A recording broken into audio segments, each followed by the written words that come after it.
Covid চিকিৎসায় tablet উদ্ভাবনের ঘোষণা ফাইজারের। জার্মানিতে শীত মৌসুমে বাড়ছে সংক্রমণ। ভারতের মহারাষ্ট্রে কোভিড হাসপাতালে আগুনে 10 জনের মৃত্যু।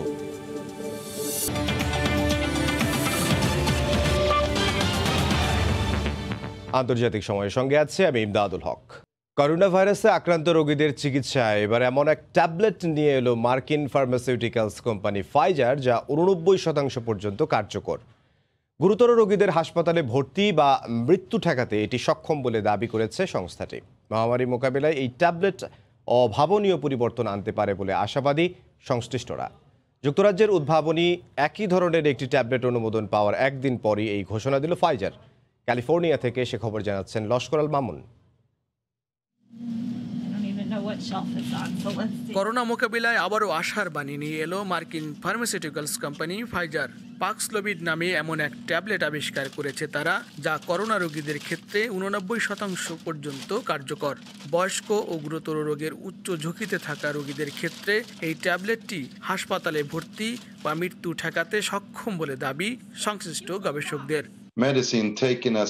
কোভিড-19 আক্রান্ত রোগীদের ক্ষেত্রে এটি দারুণভাবে কাজ করে। করোনার লক্ষণ প্রকাশের 3 দিনের মধ্যে এটি প্রয়োগ করলে 89% কার্যকারিতা পাওয়া যায়। আর রোগী যদি সংক্রমণের 5 দিন পর এই ট্যাবলেট সেবন করে তাহলে 85% কার্যকারিতা পাওয়া যায়। ফাইজারের এই ওষুধটি প্রোটিজ ইনহিবিটর হিসেবে কাজ করে। এই ট্যাবলেট ভাইরাসের পুনরুৎপাদনে প্রয়োজনীয় এনজাইমকে আটকে দিতে সক্ষম বলে জানিয়েছেন গবেষকরা। সংস্থাটির চেয়ারম্যানের দাবি, প্রাথমিক ট্রায়াল রানে পাক্সলোভিডের ফলাফল এত বেশি ইতিবাচক ছিল যে তারা ক্লিনিক্যাল ট্রায়াল নির্দিষ্ট সময়ের আগেই বন্ধ করে দিয়েছেন। শিগগিরই তারা যুক্তরাষ্ট্রের ওষুধ নিয়ন্ত্রণ সংস্থা FDA-র কাছে অন্তর্বর্তী পরীক্ষার ফলাফল জমা দিবেন। এটি আমাদের জন্য একটি সুখবর। আমি বিশ্বাস করি মহামারী মোকাবেলায় প্যাক্সলোভিড অভাবনীয় পরিবর্তন নিয়ে আসবে। কোটি কোটি মানুষের জীবন বাঁচাতে এটি কার্যকর ভূমিকা রাখবে বলে আশাবাদী আমরা। এর আগে বিশ্বের প্রথম দেশ হিসেবে করোনা ভাইরাসের ট্যাবলেট অনুমোদন দিয়েছে যুক্তরাজ্য। তবে অনুমোদন দিলেও করোনায় আক্রান্ত রোগীদের ট্যাবলেটটি সেবনের নিয়মের বিষয়ে এখনও নিশ্চিত করে কিছু জানায়নি ব্রিটিশ সরকার ও ন্যাশনাল হেলথ সার্ভিস। এদিকে যুক্তরাজ্যের ওষুধ কোম্পানি মার্কের উদ্ভাবিত একই ধরনের একটি ট্যাবলেট অনুমোদন পাওয়ার একদিন পরেই এই ঘোষণা দিল যুক্তরাষ্ট্রের ওষুধ কোম্পানি ফাইজার। সংশ্লিষ্টদের দাবি, MSD ট্যাবলেটের চেয়ে কিছুটা ভিন্ন পদ্ধতিতে কাজ করে পাক্সলোভিড। ইতিমধ্যে যুক্তরাজ্য ফাইজারের এই ওষুধটির 2.5 লাখ কোর্স অগ্রিম অর্ডার দিয়েছে। একই সঙ্গে দেশটি MSD ট্যাবলেটের 4,80,000 কোর্সও অর্ডার করেছে। লস্কর আল মামুন, সময় সংবাদ, যুক্তরাষ্ট্র। দীর্ঘ বিরতি দিয়ে শীত বাড়ার সঙ্গে সঙ্গে জার্মানিতে আবারও বাড়ছে করোনা সংক্রমণ। গত 2 দিনে নতুন করে 70,000-এর বেশি মানুষ সংক্রমিত হওয়ায় অস্বস্তিতে দেশটির স্বাস্থ্য বিভাগ। টিকা নিতে অনাগ্রহের কারণেই এই অবস্থা, বলছেন দেশটির স্বাস্থ্যমন্ত্রী। জার্মানি থেকে নতুন করে করোনা সংক্রমণের বিস্তারিত জানাচ্ছেন সহকর্মী বিটু বড়ুয়া।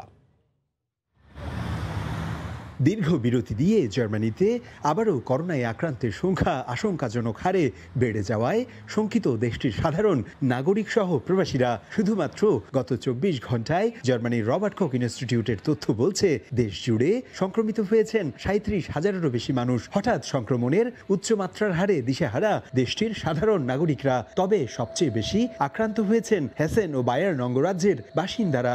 বর্তমান জার্মানিতে করোনা মহামারী যেভাবে বাড়ছে, এটা খুবই উদ্বেগের বিষয়। আমাদের কমিউনিটি বাংলাদেশি ভাই বোনেরা এই ফ্রাঙ্কফুর্ট বা আশেপাশে বা জার্মানিতে যারা আছেন, তারা স্বাস্থ্য সচেতন থাকবেন এবং নিজের পরিবার এবং আশেপাশে সবার চিন্তা করবেন। এদিকে করোনার টিকা প্রদান কার্যক্রম শুরুর পর থেকেই টিকার 2 ডোজ নিয়েছেন এমন মানুষের সংখ্যা দেশটির মোট জনসংখ্যার শতকরা 67%। বাকি নাগরিকদের টিকার আওতায় না আনা গেলে সংক্রমণের ঊর্ধ্বগতি ঠেকানো অসম্ভব মনে করছেন দেশটির স্বাস্থ্যমন্ত্রী ইয়েন্স স্পান। তাই টিকা গ্রহণে সাধারণ নাগরিকদের এগিয়ে আসার আহ্বান ছিল সবার কণ্ঠে। গত 2 দিন ধরে আসলে জার্মানিতে করোনার সংক্রমণের হারটা অনেক বেড়েছে। জার্মানির স্বাস্থ্যমন্ত্রী বলেছেন, যারা এখনো টিকা নেননি তাদের মধ্যেই এই সংক্রমণের হারটা বেশি পাওয়া যাচ্ছে। করোনার চতুর্থ ঢেউ মোকাবিলায় দেশটির প্রবীণদের পাশাপাশি ঝুঁকিতে থাকা সকল নাগরিকদের সাথে সাথে ইতিমধ্যে 2 ডোজ নেওয়া সকলকে বুস্টার টিকা দেওয়ার পরামর্শ জার্মানির স্বাস্থ্য মন্ত্রণালয়ের। জার্মানিতে গত বৃহস্পতিবার ও শুক্রবার হাজার হাজার মানুষের নতুন করে করোনায় সংক্রমণ এটিই প্রমাণ করে বিশ্ব এখনও করোনা মুক্ত নয়। তাই বিশ্বের সবগুলো দেশ তাদের স্বাস্থ্য খাতকে নতুন করে করোনা সংকট মোকাবেলায় প্রস্তুত রাখবে, এমনটি প্রত্যাশা বিশ্ব স্বাস্থ্য সংস্থার। জার্মানি থেকে বিটু বড়ুয়া, সময় সংবাদ। মার্কিন বিমান তৈরি প্রতিষ্ঠান থেকে গোপন নকশা চুরির অভিযোগে এক চীনা গোয়েন্দা কর্মকর্তাকে দোষী সাব্যস্ত করা হয়েছে। শু ইয়ানজুন নামের ওই কর্মকর্তার বিরুদ্ধে অর্থ ও বিমান তৈরির গুরুত্বপূর্ণ যন্ত্রাংশের নকশা চুরির অভিযোগ আনে মার্কিন বিচার বিভাগ। অভিযোগ প্রমাণে হওয়ায় দোষী সাব্যস্ত করা হয় তাকে। এই ঘটনায় ওই কর্মকর্তার 60 বছরের জেল হতে পারে, এমনকি গুনতে হবে বিপুল অর্থ।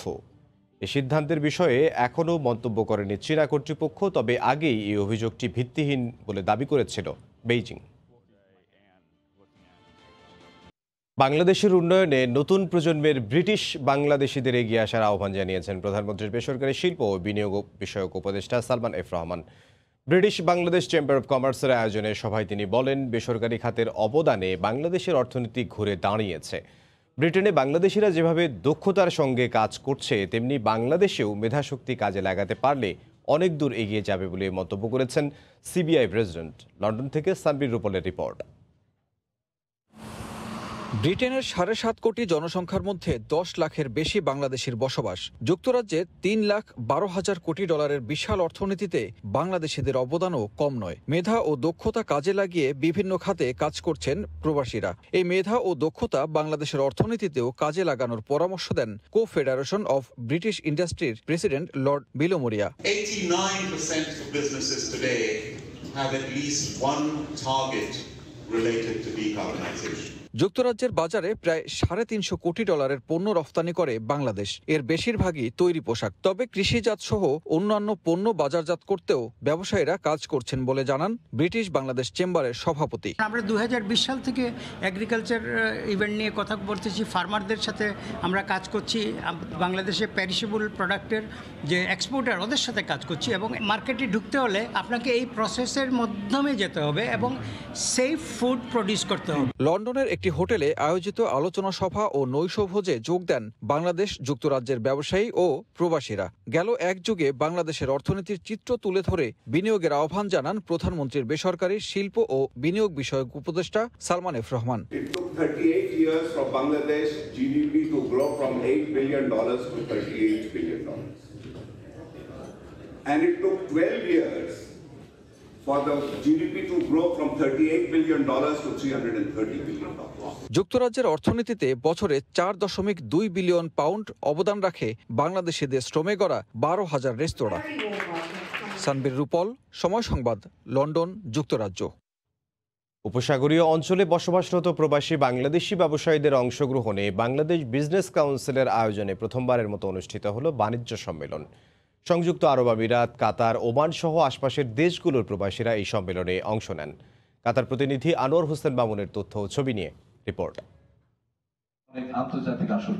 ব্যাপক উৎসাহ, উদ্দীপনা ও বিপুল সংখ্যক প্রবাসীদের অংশগ্রহণের মধ্য দিয়ে অনুষ্ঠিত হলো বাংলাদেশ ব্যবসায়ীদের বাণিজ্য সম্মেলন। প্রথমবারের মতো এই সম্মেলনের আয়োজন করে বাংলাদেশ বিজনেস কাউন্সিল। দোহায় অনুষ্ঠিত এই সম্মেলনে কাতারের পাশাপাশি প্রতিবেশীদের সংযুক্ত আরব আমিরাত, ওমানে বসবাসরত প্রবাসীরা এতে অংশ নেন। তারা বলেন, উপসাগরীয় অঞ্চলে বসবাসরত প্রবাসী ব্যবসায়ীদের পারস্পরিক সেতুবন্ধন তৈরি করবে এ সম্মেলন। 22 নিয়ে যে একটা ব্যবসা বাণিজ্য, যে একটা আমরা বাংলাদেশিরা যারা পিছিয়ে আছি, আমাদের জন্য একটা ব্যবসার সেতুবন্ধন সৃষ্টি হবে। বাংলাদেশের ব্যবসা গালফের মধ্যে প্রসারের জন্য আমরা প্রতিজ্ঞাবদ্ধ। গালফের একটা 6টা দেশ মিলে একটা নেটওয়ার্ক তৈরি করার জন্য, যেটা দিয়ে আমরা পারবো বাংলাদেশের পণ্যকে প্রসার ঘটাতে। বাংলাদেশি পণ্যের বিশাল বাজার সৃষ্টি করা ও বাংলাদেশের বিভিন্ন উন্নয়ন খাতে বিনিয়োগ করার উদ্দেশ্যেই এই সম্মেলন বলে জানান আয়োজকরা। বাংলাদেশি ব্যবসায়ীদের মধ্যে একটি কানেক্টিভিটি তৈরি এবং বাংলাদেশের পণ্য কিভাবে আরো বেশি গালফ মধ্যপ্রাচ্যে আনা যায়, সেই দিকে আমরা এই সংগঠনের নেতৃবৃন্দরা কাজ করব। 2022 বিশ্বকাপের উপলক্ষে কাতারে অনেক সম্ভাবনা ব্যবসা রয়ে গেছে। এই ব্যবসার জন্য আমরা বাংলাদেশের পণ্য আনি, আমরা যেন কাতারে ব্যবসা করতে পারি।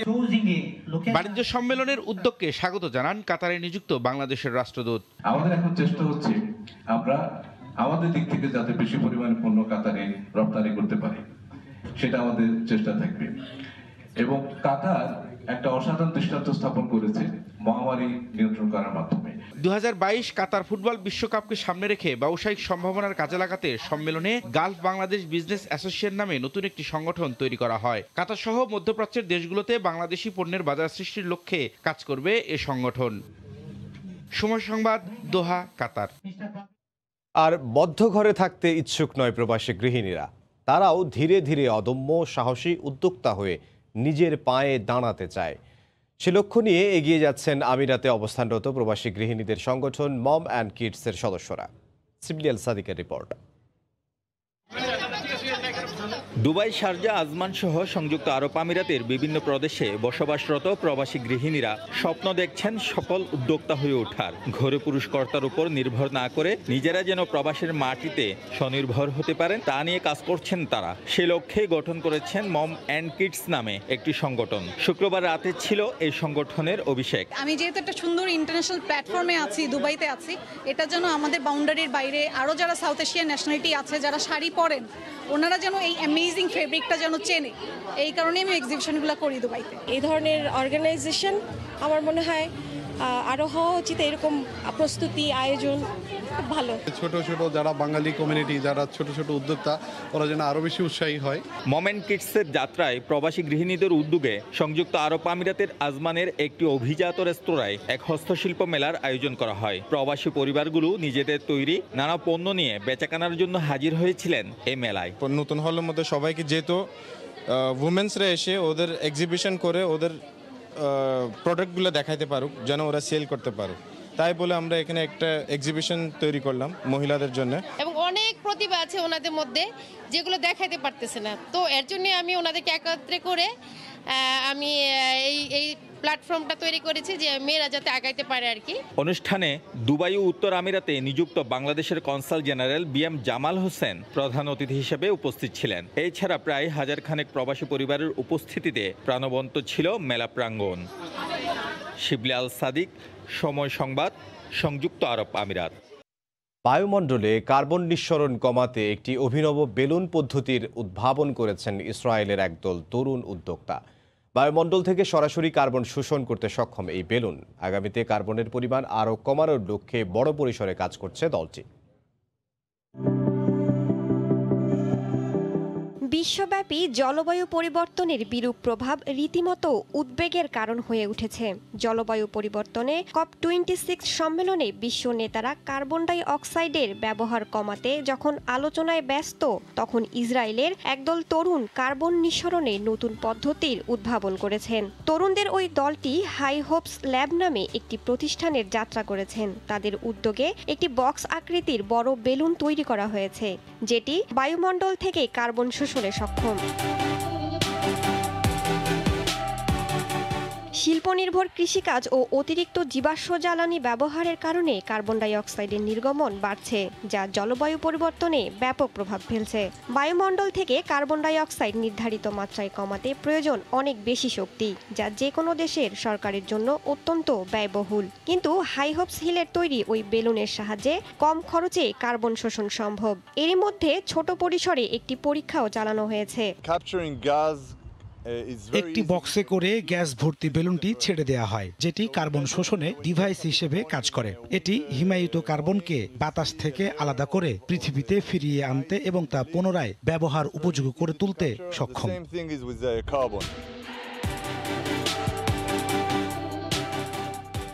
বর্তমানে প্রতিষ্ঠানটির সদস্যরা বড় আকারের বেলুন তৈরির লক্ষ্যে কাজ করছেন, যেটি একদিনে কম খরচে কমপক্ষে 1 টন করে কার্বন শোষণ করতে পারবে। রাইসা জান্নাত, সময় সংবাদ। এই ছিল আন্তর্জাতিক সময়। সঙ্গে থাকুন সময়।